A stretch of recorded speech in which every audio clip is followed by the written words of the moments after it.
आपको बताना है, सुनो एक बार, आपको बताना है ऑक्सीडाइजिंग एजेंट। एक बार ध्यान देना सभी, प्लीज सुन लो, क्या कहना है आंसर? ए, सिमरप्रीत क्या आंसर आएगा? अभी आई हूं जस्ट, है, वेरी गुड। ऑक्सीडाइजिंग एजेंट का मतलब इनमें से किसका होगा रिडक्शन? जो होगा रिड्यूस वो बिहेव करेगा एज ए ऑक्सीडाइजिंग एजेंट, जिसका होगा रिडक्शन वो बिहेव करेगा एज ए ऑक्सीडाइजिंग एजेंट, और जो रिड्यूस होगा उसके लिए चेक क्या करते हैं हमेशा? Check out their reduction potential. Reduce के लिए चेक करो उनके रिडक्शन पोटेंशियल्स। अब हमें चेक करना है सब में पोटेंशियल जो गिवन है वो कौन सा पोटेंशियल है। ये पोटेंशियल चेक करो कौन सा गिवन है आपको, ये आएगा आंसर। है जो ये पोटेंशियल गिवन है, दीपांशु सुन लो, +3 से 0, डिक्रीज मतलब रिडक्शन, रिड्यूस, रिड्यूस का मतलब ये पोटेंशियल है रिडक्शन पोटेंशियल। mn की स्टेट कल निकाली थी, कितनी आई थी? +7, +7 से +2, डिक्रीज, डिक्रीज माना रिड्यूस, रिड्यूस का मतलब ये भी क्या है?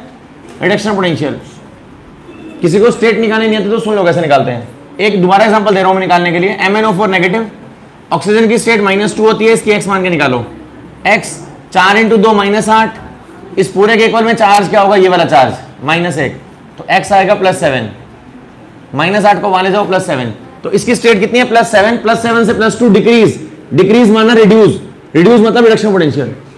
इधर Cr की स्टेट निकालना है, x मान के, x मान के निकालोगे तो 6 आएगी, x मान के निकालना 6 आएगी, 6 से 3 डिक्रीज, डिक्रीज माना रिड्यूस, रिड्यूस का मतलब दिस इज रिडक्शन पोटेंशियल। इसके अंदर यहां 0 है, 0 से -1, 0 से -1 मतलब डिक्रीज, डिक्रीज मतलब रिड्यूस, रिड्यूस का मतलब रिडक्शन पोटेंशियल। मतलब चारों वैल्यूज है ना, दीज आर रिडक्शन पोटेंशियल्स। हमें क्या चेक करना है? कौन सा स्ट्रॉन्गेस्ट ऑक्सीडाइजिंग होगा। जो स्ट्रॉन्गेस्ट ऑक्सीडाइजिंग होगा उसका आसानी से होगा रिडक्शन एंड बिहेव करेगा वो रिड्यूसिंग ऑक्सीडाइजिंग एजेंट जैसा। तो check out the reduction potential. Higher किसका है? चारों में से सबसे बड़ी वैल्यू कौन सी है? इन चारों रिडक्शन पोटेंशियल में सबसे बड़ी वैल्यू मुझे लग रही है ये वाली, ये लग रही है बड़ी वैल्यू। सबसे बड़ा रिडक्शन पोटेंशियल पलक यहां पर इसका है, इसका रिडक्शन पोटेंशियल हाईएस्ट है, हाईएस्ट होने की वजह से इसका होगा रिडक्शन, इसका MnO4 negative. So answer is MnO4 negative. बात समझ गए? डी कैसे आ रहा था? उल्टा, इसको भी उल्टा करिए आपने। इसको उल्टा तब करो जब अपने को वहां चाहिए ऑक्सीजन पोटेंशियल। फिर से बोल रहा हूं, आसान सा क्वेश्चन है। करना क्या होता है? ऑक्सीडाइजिंग के लिए चेक करते हैं रिडक्शन, रिड्यूस होगा, रिड्यूस के लिए चेक करते हैं रिडक्शन पोटेंशियल। आ रहा है आंसर? चारों के रिडक्शन पोटेंशियल देख लो आप, बड़ा किसका है? चारों में से बड़ी वैल्यू कौन सी है? इन चारों वैल्यूज के अंदर सबसे बड़ी वैल्यू ये वाली है, तो इसमें इसका होगा रिडक्शन, तो MnO4 नेगेटिव, ये आंसर आ जाएगा। कर लोगे क्या आप? बताओ, लिखो एक क्वेश्चन। देखो पिछले वाले मैंने आपको ये बताना था ऑक्सीडाइजिंग एजेंट। ऑक्सीडाइजिंग एजेंट जब देखना होता है ना तो चेक करते हैं कि किसका होगा रिडक्शन। अगर रिड्यूसिंग एजेंट आ जाए तो ऑक्सीडेशन, उल्टा होता है। तो ऑक्सीडाइजिंग के लिए रिड्यूस देखेंगे, रिड्यूस के लिए रिडक्शन पोटेंशियल देखते हैं। अब ये चारों रिडक्शन पोटेंशियल दिए आपको, चारों values, this are reduction potential, क्योंकि सबके अंदर देखो डिक्रीज हो रहा है। रिड्यूस, ये रिड्यूस, ये रिड्यूस, ये रिड्यूस। सबसे बड़ी वैल्यू चेक करो कौन सी है? बड़ी वैल्यू ये वाली है, तो हाईएस्ट इसका होगा। जिसका हाईएस्ट रिडक्शन पोटेंशियल होगा उसका आसानी से होगा रिडक्शन, वो बिहेव करेगा स्ट्रॉन्ग ऑक्सीडाइजिंग एजेंट, तो आसानी से होगा इसका। ये किसका हो रहा है? MnO4 नेगेटिव का, इसलिए आंसर MnO4 नेगेटिव। ठीक है, सबका सी आ रहा है? Answer is C. ठीक है, बहुत सिंपल है। देखो फ्री का क्वेश्चन है, ये दोबारा देख लो एक बार। ये चारों पोटेंशियल किस चीज के पहले ये चेक कर लो, आगे ना आंसर। यहां स्टेट 0, यहां -1, डिक्रीज, डिक्रीज, 0 से -1 डिक्रीज मतलब रिड्यूस, मतलब रिडक्शन पोटेंशियल। कम हो रहा है, रिड्यूस हो रहा है, तो ये क्या है? Reduction potential. इसमें 0 से -1 डिक्रीज मतलब रिड्यूस, मतलब ये भी क्या है? Reduction potential. अगले वाले में 0 से -1 डिक्रीज मतलब रिड्यूस, मतलब रिडक्शन पोटेंशियल। अगले वाले में 0 से -1 decrease, reduce, reduction potential. All are given reduction potential. चारों वैल्यूज क्या है? Reduction potential. आपको बताना है कौन सा होगा स्ट्रॉन्ग ऑक्सीडाइजिंग एजेंट। इस क्वेश्चन का आंसर बताना है आपने, कौन सा होगा strong oxidising agent. Oxidising agent के लिए चेक करते हैं किसका होगा रिडक्शन। जिसका आसानी से होगा रिडक्शन उसका होगा रिडक्शन पोटेंशियल हायर होगा। पोटेंशियल क्या होगा, हम परसों से बोल रहा हूं, पोटेंशियल का मतलब क्या होता है। इस चैप्टर के अंदर बस सेल बच गए हैं, अब 2-3 दिन सेल चलेंगे फिर चैप्टर खत्म आपका। ये dry cell, mercury cell, lead storage, nickel cadmium, fuel cell, ये पढ़ना है हमने बस, और कोरोजन। ये 5 टॉपिक रहते हैं। तो कल 2 सेल कल पढ़ेंगे, 2 मंडे को और ट्यूसडे खत्म आपका। बुधवार को टेस्ट लेंगे चैप्टर का। चैप्टर पूरा होने वाला है इलेक्ट्रोकेमिस्ट्री। पिछला टेस्ट वापस दे दूंगा 100% मंडे को। जो पिछले टेस्ट रह गए तुम्हारे मंडे को श्योर दे दूंगा वापस। यहां तक बात समझ आ गई? यहां तक बात समझ आ गई? एक बार दोबारा बोल रहा हूं, ऑक्सीडाइजिंग का मतलब जिसका होगा आसानी से रिडक्शन। रिडक्शन उसका आसानी से होगा जिसका रिडक्शन पोटेंशियल हायर होगा। पोटेंशियल का मतलब क्या होता है, ताकत होती है ना। पोटेंशियल मींस ताकत, मतलब एबिलिटी टू डू समथिंग। तो रिडक्शन पोटेंशियल जिसका बढ़िया होगा उसका रिडक्शन आसानी से होगा, वो बिहेव करेगा ऑक्सीडाइजिंग एजेंट की तरह। तो पोटेंशियल हायर किसका है, देखो बड़ी वैल्यू कौन से चारों में से, ये रही। हायर पोटेंशियल इसका है, तो ये किसका है, फ्लोरीन का, F2 का। तो F2 हो गया हमारा, F2 का हायर रिडक्शन पोटेंशियल, इसलिए इसका होगा रिडक्शन, इसलिए बिहेव करेगा स्ट्रॉन्ग एजेंट। तो F2 आएगा आंसर। यहां Cl2 लिखा हुआ है, गलत है। Cl2 गलत, यहां पर F2 और यहां पर Br2, तो ये गलत, ये आंसर है। साथ वाला चेक की मत करो चाहे आप, ठीक है। अगर फिर भी चेक करना है साथ वाला भी आपको अगर, तो वो कैसे करोगे। तो ये तो हो गया श्योर की फ्लोरीन आएगा, उसको रिवर्स चेक कर लो। अब हमें चाहिए रिड्यूसिंग एजेंट। ऑक्सीडाइजिंग मिल गया, अब रिड्यूसिंग। रिड्यूसिंग के लिए क्या चेक करोगे, जिसका होगा ऑक्सीडेशन, और ऑक्सीडेशन के लिए चाहिए अपने को हायर ऑक्सीडेशन पोटेंशियल। अब चारों के पोटेंशियल देख लो, इनके उल्टे कर दो, इन वैल्यू का उल्टा कर दो, इन चारों वैल्यू का उल्टा कर दो। पहली वैल्यू का क्या आ जाएगा, -2.85, दूसरी वैल्यू -1.36, तीसरी वैल्यू -1.06, चौथी वैल्यू -0.53। अब चारों बड़ी वैल्यू कौन सी है, नैना कौन सी बड़ी है चारों में से। मैथ्स में नेगेटिव में छोटी वैल्यू बड़ी होती है, पता होगा। तो बड़ी वैल्यू कौन सी है इनमें से, ये वाली, चौथे वाली। ये बड़ी वैल्यू है, ये बड़ा पोटेंशियल है, जल्दी होगा, बिहेव करेगा रिड्यूसिंग एजेंट। तो चौथे वाला आंसर आएगा I नेगेटिव। इसका उल्टा करोगे तो I नेगेटिव से ये बन रहा होगा, तो उल्टा करने पर ये बनेगा, तो I नेगेटिव आंसर आएगा इसका, इसलिए सी आंसर आएगा। क्लियर है?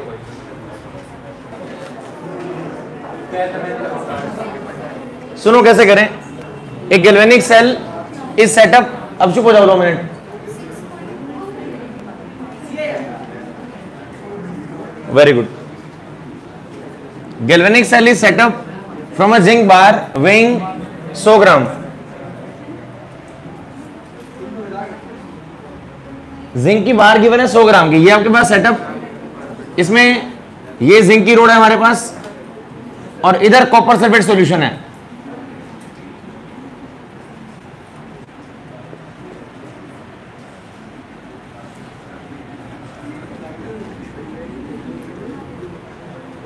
सभी को ये पता है कि दोनों में से सेल काम करना बंद कब करेगा, वो पहले वो चेक करते हैं। आपको ये गिवन है कि इसका मास कितना है, जिंक की रोड का, जिंक की जो रोड है बेटा, ये इसका मास कितना है 100 ग्राम। और कॉपर सल्फेट की मोलैरिटी दी हुई है सॉल्यूशन की 1 लीटर वॉल्यूम, इसका वॉल्यूम 1 लीटर, इसकी molarity 1 molar. Molarity is equal to number of mole by volume, पढ़ा हुआ है। मोलैरिटी 1, नंबर ऑफ मोल निकालो, वॉल्यूम 1, नंबर ऑफ मोल कितने आ गए 1 मोल कॉपर सल्फेट। और यहां से आप मास दिया हुआ है, एटॉमिक मास कितना है इसका, एटॉमिक मास 65। यहां से नंबर ऑफ मोल निकाल, number of mole is mass by atomic mass. इसके नंबर ऑफ मोल कितने आ जाएंगे, मास 100 ग्राम, एटॉमिक मास 65, ये आ जाएगा लगभग 1 पॉइंट कुछ, कितना आएगा 35, 350, लगभग 5, लगभग 1.5 मान लो आप, ठीक है। ये आ गया, निकालिए। अब पहले चेक करते हैं कि दोनों में से खत्म कौन पहले होगा। रिएक्शन कब खत्म होगी बताना आप, रिएक्शन स्टॉप कब होगी, जब दोनों में से एक मटेरियल खत्म हो जाए। मान लो जिंक की रोड इलेक्ट्रॉन यहां से जिंक बाहर छोड़ रही है, सभी को पता होगा जिंक की रोड यहां से जिंक आयन बाहर निकालती है। खुशी पता आपको, यहां से जिंक रोड क्या करती है, जिंक आयन बाहर निकालती है। इधर से कॉपर सल्फेट में से कॉपर आयन जाके चिपकते हैं उसके ऊपर, पता है। अगर ये खत्म हो जाए तो भी रिएक्शन काम करना बंद कर जाएगी, और या फिर रोड पूरी खत्म हो जाए तो भी काम चलना बंद हो जाएगा। तो cell stop working either this zinc rod completely disappear, ये पूरा खत्म हो जाए, यहां से जिंक, सारा जिंक खत्म हो जाए, या फिर सारा सॉल्यूशन खत्म हो जाए। अब दोनों में से पहले खत्म कौन होगा, ये या ये? वो 1 मोल है, ये 1.5 मोल है, तो पहले ये खत्म होगा ना, मानते हो? 1 मोल कॉपर आयन और 1.5 मोल जिंक आयन, चार्ज दोनों पे 2 पॉजिटिव है, तो लग रहा है कि ये वाला जल्दी खत्म हो जाएगा हमारा। तो कॉपर सल्फेट में क्या होगा, copper 2 positive ion electron gain करके बना रहे हैं, दे में कॉपर, और कांस्टेंट करंट फ्लो कर रहा है, स्टेडी करंट मतलब constant current, constant current flow कर रहा है 1 एम्पियर। हमें बताना है how long this cell will run, ये सेल कितने घंटे काम करेगा। तो काम कितनी देर करेगा, जब तक चार्ज फ्लो करेगा। क्यू का फॉर्मूला क्या होता है, IT, just one step question है ये। क्यू का फॉर्मूला आईटी, पढ़ा होगा किसी ने? अरे क्यू इज आईटी तो पढ़ा होगा। करंट कितना है, 1 एम्पियर गिवन है क्वेश्चन में। टाइम निकालना है, चार्ज कितना होगा 2 फैराडे। अरे 1 मोल कॉपर के लिए 2 फैराडे, 1 मोल कॉपर को ये ट्रांसफर होने के लिए 2 मोल इलेक्ट्रॉन चाहिए, और जैसे ये 1 मोल खत्म हो जाएगा, जैसे ये 1 मोल कॉपर यहां से जाके चिपक जाएगा, वहां जाके ये सारा खत्म हो जाएगा। 1 मोल था, 1 का 1 मोल वहां जाके चिपक गया, तो 1 मोल चिपकने में चार्ज ट्रांसफर हुआ 2 फैराडे, चार्ज की वैल्यू 2 फैराडे आ गई। उतने में टाइम कितना लगेगा वो निकालना है, 2 × 96,500 ये आंसर है। ये आ गया टाइम, ऐसा यूनिट सेकंड होती है बेटा, ये आंसर है सेकंड में। बस ये क्वेश्चन था, आप घंटे में चाहिए, घंटे में निकाल लो। बस ये वैसे ये इसलिए दिया हुआ था कि आप क्वेश्चन सॉल्व इससे करें या इससे करें, लिमिटिंग ढूंढने के लिए कंज्यूम कौन होगा पहले, तो ये कंज्यूम होगा, इससे ये आइडिया होगा, इसलिए हमने इसको यूज किया। फिर से रिपीट कर रहा हूं, सुनो एक बार, आया समझ? एक बार दोबारा समझा देता हूं, पहले इसको घंटे में बता देता हूं, 1 मिनट रुको। ये आ गया 2 × 96,500, इस सेकंड को बदलना है घंटों में, 1 सेकंड में डिवाइड बाय 60 कर दो, मिनट आ जाएगा ये। और इसको घंटा बनाना है तो 1 मिनट में डिवाइड बाय दोबारा 60 कर दो, 2 बार 60 से मल्टीप्लाई कर दो, नीचे दोबारा 1 बार 60, ये आ जाएगा मिनट की जगह आर, घंटे आ जाएगा। तो ये सॉल्व करना कितना बनेगा, 2 × 3 6, 965/18, ये आंसर है। It is 53.6। ये पलक इसलिए निकाला कि दोनों में से ये चेक कर सके कि क्वेश्चन सॉल्व करने में हमें ये चेक करना है कि कितने घंटे काम चलेगा, ये सेल कब तक चलेगा। ये 1 मोल जब खत्म हो जाएगा सेल स्टॉप वर्किंग, ये 1.5 मोल जब खत्म हो जाएगा सेल स्टॉप वर्किंग। तो पहले खत्म कौन होगा दोनों में से, कॉपर होगा। तो जो पहले खत्म होगा, इन दोनों में पहले खत्म कौन होगा, पहले ये खत्म होगा। तो जो पहले खत्म होगा ना, उसकी हेल्प से मैंने अंदाजा लगाया कि मुझे कॉपर की सहायता लेनी पड़ेगी। सेल खत्म होगा जिस दिन इसका 1 मोल ट्रांसफर हो जाएगा इसके अंदर, इसलिए मैंने उस इंफॉर्मेशन से ये ढूंढा कि मैं क्वेश्चन स्टार्ट कैसे करूं। एक बार आप नोट करो, मैं दोबारा रिपीट कर रहा हूं। यहां कॉपर है और यहां जिंक है। आपको बोला गया सेल खत्म, cell stop working. Cell stop कब करेगा बताना, जब तक दोनों रहेंगे तो काम चलता रहेगा। पलक जैसे ही मान लो यहां से ये सामान खत्म हो गया, सेल स्टॉप वर्किंग, या फिर ये सामान खत्म हो गया तो सेल स्टॉप वर्किंग। पहले खत्म कौन होगा दोनों में से, पहले खत्म ये होगा। तो हमें गेम शुरू करनी है इसकी हेल्प से। पहले खत्म होगा इसका 1 मोल, तो कॉपर पे आ जाओ वापस। आप स्टार्ट करते हैं कॉपर से क्वेश्चन को। तो कॉपर से स्टार्ट किया। जिंदगी में जब 1 मोल कॉपर ट्रांसफर हो जाएगा 1 मोल सीयू में, यहां से जब 1 मोल कॉपर आयन, 1 मोल कॉपर आयन, ये वाले 1 मोल डिपॉजिट होंगे इसके ऊपर जाकर, तो यहां पे सामान खत्म हो जाएगा, कॉन्सेंट्रेशन खत्म हो जाएगी, सेल स्टॉप वर्किंग। तो 1 मोल के लिए Q इज IT। 1 मोल में 1 मोल ट्रांसफर होने के लिए 2 फैराडे चार्ज चाहिए, तो charge 2 Faraday. Current 1 ampere given है, टाइम निकालना है, बस टाइम निकालना है। ये गिवन है, ये गिवन है। फैराडे कांस्टेंट 96,500, टाइम आ गया है। ये सेकंड में निकला, डिवाइड बाय 60 कर लो, मिनट आ जाएगा। डिवाइड बाय 60 कर लो, आर आ जाएगा। ये आंसर है। क्लियर हो जाएगा। लिखो एक क्वेश्चन, आपको केसी दिया हुआ है, केसी ये रहा, ई नोट सेल निकालना है। एक फॉर्मूला पड़ा हुआ है, E cell equal to E note cell minus 0.0591/n log Q। जिंदगी में जिस दिन ये क्यू के बनेगा ना, जिस दिन ये क्यू के बनेगा उस दिन क्या होगा जिंदगी में, सान्या बताना क्या होगा उस दिन। सान्या उस दिन क्या होगा बोलो, ई नोट सेल 0 होगा। ये गुड, बहुत फर्क है दोनों में। ई नोट सेल थोड़ा 0 हो सकता है, ई सेल 0 होगा। स्टैंडर्ड वैल्यू थोड़ा 0 होगी बेटा, स्टैंडर्ड तो किसी टेम्परेचर में निकाली गई है, ये 0 होगा। यहां से क्या बन जाएगा, E note cell equal to 0.0591 by n।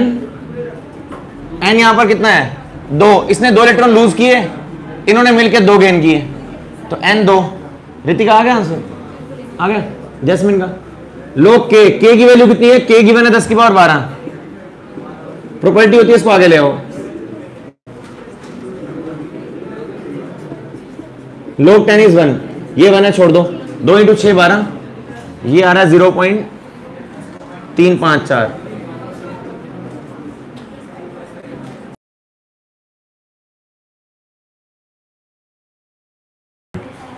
ऐसे क्वेश्चन को कैसे करना सुनो एक बार।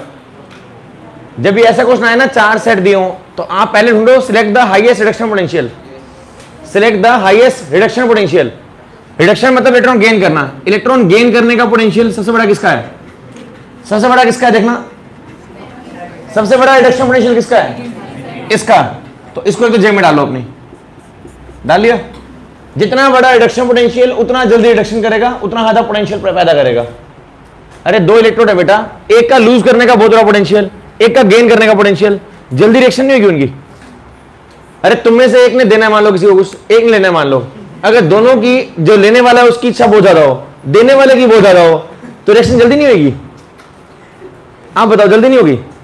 और एक मान लो अड़ जाए, अरे नहीं नहीं मेरे को नहीं चाहिए, चल चल चल चल चल चल चल, फिर होगा बॉन्ड? फिर तो कुछ भी नहीं होगा। और दोनों के अगर हो तो बहुत जल्दी होगा। हम क्या चाहते हैं? बहुत जल्दी। क्वेश्चन ये देखो, कौन लार्जेस्ट पोटेंशियल देगा? पोटेंशियल मतलब एबिलिटी टू लूज अगेन, जो लार्जेस्ट पोटेंशियल देगा। तो यहां से कंफर्म हो गया इनके रिडक्शन पोटेंशियल थे 4 हो गए, तो फाइनल रिडक्शन से ये आ गया। तो रिडक्शन पोटेंशियल हाईएस्ट किसका कितना आ गया? +1.25, ये तो फाइनल हो गया। अब चारों के एक बार निकाल लेते हैं ऑक्सीडेशन, कितने कितने आएंगे? चारों के निकाल लो ऑक्सीडेशन पोटेंशियल कितने आएंगे, साइन चेंज कर लो। पहले वाले का +0.24, दूसरे वाले का -1.25, तीसरे वाले का +1.25 और चौथे वाले का -0.68। ये इन चारों के क्या हैं? सुन लो बेटा एक बार, चारों के साइन बदल दो, प्लीज बदल दो साइन भाई। वो चारों के रिडक्शन पोटेंशियल थे, ये चारों के रिडक्शन पोटेंशियल है। चारों के किसने कहा रिडक्शन पोटेंशियल है? रिडक्शन मींस गेन करना। इलेक्ट्रॉन गेन कर रहा है, इलेक्ट्रॉन गेन कर रहा है, गेन कर रहा है, गेन कर रहा है, दिस आर रिडक्शन पोटेंशियल। चारों के ऑक्सीडेशन निकालो, साइन चेंज करो। साइन चेंज कर दिए चारों के, पलक सारों के साइन चेंज कर दिए मैंने। अब बताओ बड़ा किसका है? चारों में से किसका है बड़ा ऑक्सीडेशन पोटेंशियल? ये रहा, देखो दिख रहा है, ये हाईएस्ट, ये रहा, दिख गया। तो हाईएस्ट ऑक्सीडाइज होने का पोटेंशियल इसका है, हाईएस्ट रिड्यूस होने का पोटेंशियल इसका है। दोनों को ऐड कर दिया करो, हाईएस्ट वोल्टेज मिल जाएगी आपको। बात समझ रहे हो? एक हमारा फॉर्मूला हमने जिसे पढ़ा था ना स्टार्टिंग में, ई सेल का एक फॉर्मूला था हमारा, standard reduction potential plus standard oxidation potential, याद है किसी को? उससे मैक्सिमम वोल्टेज निकलती है ई नोट सेल भी। वो तो हम लोग जो लगाते हैं ना ई नोट राइट माइनस लेफ्ट, वहां हम दोनों के लेते हैं रिडक्शन पोटेंशियल। उस डेरिवेशन में पहले आया था, मैंने कहा था दोनों पोटेंशियल प्लस कर लो, रिडक्शन वाले का भी और ऑक्सीडेशन वाले का भी। या तो ये फॉर्मूला होता है, या इसी फॉर्मूला को हमने जब बाद में जिंदगी में ये बनाया था, reduction potential oxidation is negative of reduction, तो minus E nought of reduction of second half cell. Second half, ये फर्स्ट हाफ का था, याद है किसी को? तो हम लगाते ये वाला है राइट माइनस लेफ्ट। बात तो इसी से बनी है ना वो भी। तो एक की वैल्यू आ गई +1.25, इसकी वैल्यू आ गई +1.25, तो हाईएस्ट वैल्यू आ गई 2.50। बात समझ आ गया? ये सब करने की बजाय एग्जाम में क्या देखना आप, बहुत सिंपल है, सुन लो दोबारा से। चारों में से बड़ी वैल्यू किसकी है? बड़ी वैल्यू किसकी है? सेकंड। सेकंड वाले का क्या होगा? रिडक्शन। तो फाइनल ये हो गया सेकंड वाले का रिडक्शन। इन चारों के साइन चेंज कर लिए, ये वैल्यू आ गई। चारों में से बड़ा किसका है? थर्ड। तो थर्ड और सेकंड, यहां से थर्ड वाला क्या होगा? थर्ड वाला ऑक्सीडाइज होगा और सेकंड वाला क्या होगा? रिड्यूस होगा। और दोनों की एबिलिटी बहुत ज्यादा है, इसकी लेने की बहुत ताकत है, इसकी देने की बहुत ताकत है। इसका मतलब होता है देना, इसका मतलब देने की ताकत, इलेक्ट्रॉन देने की, और इसका मतलब लेने की, इलेक्ट्रॉन को लेने की। ज्यादा लेने की ताकत किसकी है? इसकी। ज्यादा देने की ताकत है इसकी। तो आंसर क्या आ जाएगा? लेन देन बढ़िया होगा इन दोनों में, तो आंसर आ जाएगा 2 और 3। 2 क्या करेगा? 2 लेगा और 3 देगा, लेन देन बहुत बढ़िया होगा। सो हाईएस्ट पोटेंशियल मिलेगा आपको, लार्जेस्ट पोटेंशियल। कोई पूछ ले कितना मिलेगा, तो दोनों वैल्यू को प्लस कर देना बस, +1.25 और इसका आ रहा है +1.25, दोनों को प्लस कर लो, 2.50। क्लियर? ये निकाल लोगे? इजी नहीं है बहुत? तुम सारे ना एक्साइट कर देते हो बकवास करने के लिए। ई सेल का formula E naught cell minus 0.0591 by N log of concentration of product upon reactant. पता सबको? पता है ये? बस खत्म। ई सेल का ग्राफ चाहिए, इस टर्म को आगे लिख लो, minus 0.0591 by N log of concentration of product क्या है, इस टर्म को आगे लिख दो आप पहले। प्रोडक्ट की कॉन्सेंट्रेशन ये रही, इसकी तो लेंगे नहीं, रिएक्टेंट की ये रही, इसको लेंगे ही नहीं, तो प्रोडक्ट की क्या हो गई, जिंक आयन अपॉन रिएक्टेंट की Ag पॉजिटिव का स्क्वायर और प्लस ई नोट सेल, ये ई नोट सेल यहां लिख दो आप, आ जाओ, प्लस ई नोट सेल, ये वाली फॉर्म लिख दी मैंने। बस E cell equal to minus 0.0591 by n, n is 2 log of concentration of zinc ion upon Ag positive का स्क्वायर और ई नोट सेल की वैल्यू है 1.5 है। Compare with general equation of straight line.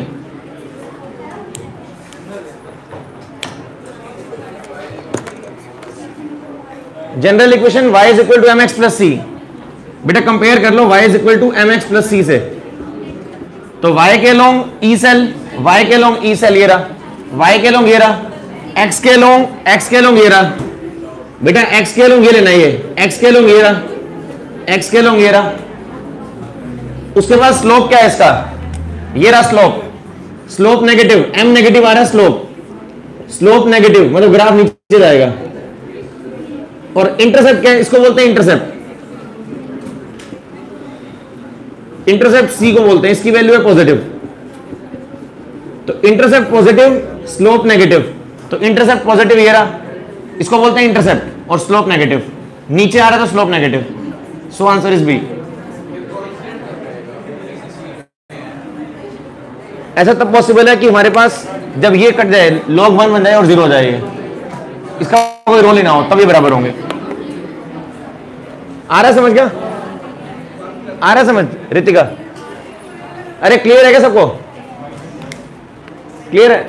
y के लोग ये लेना है, x के लोग ये लेना है, स्लोप नेगेटिव आ रहा है तो ग्राफ नीचे आएगा, इंटरसेप्ट पॉजिटिव है तो ग्राफ स्टार्ट होगा प्लस से और नीचे आएगा। क्लियर? कर लोगे सभी? डी वाला जब हमारे पास ना, ये ग्राफ तब बनेगा जब वो स्ट्रेट लाइन को ओबे नहीं करेगा, कहीं स्क्वायर होता मान लो इस टर्म के अंदर तो होता है, यहां तो स्ट्रेट लाइन को ओबे कर रहा है, देखो ये y के लॉन्ग भी टर्म है, x के लॉन्ग ये टर्म, तो ये कांस्टेंट टर्म है, देखो ये कहीं स्क्वायर वगैरह कुछ भी नहीं है, देखो इंटरसेप्ट कांस्टेंट है, ये कांस्टेंट है, और किसी की पावर नहीं है, यहां स्क्वायर वगैरह नहीं है, देखो ठीक है? क्लियर?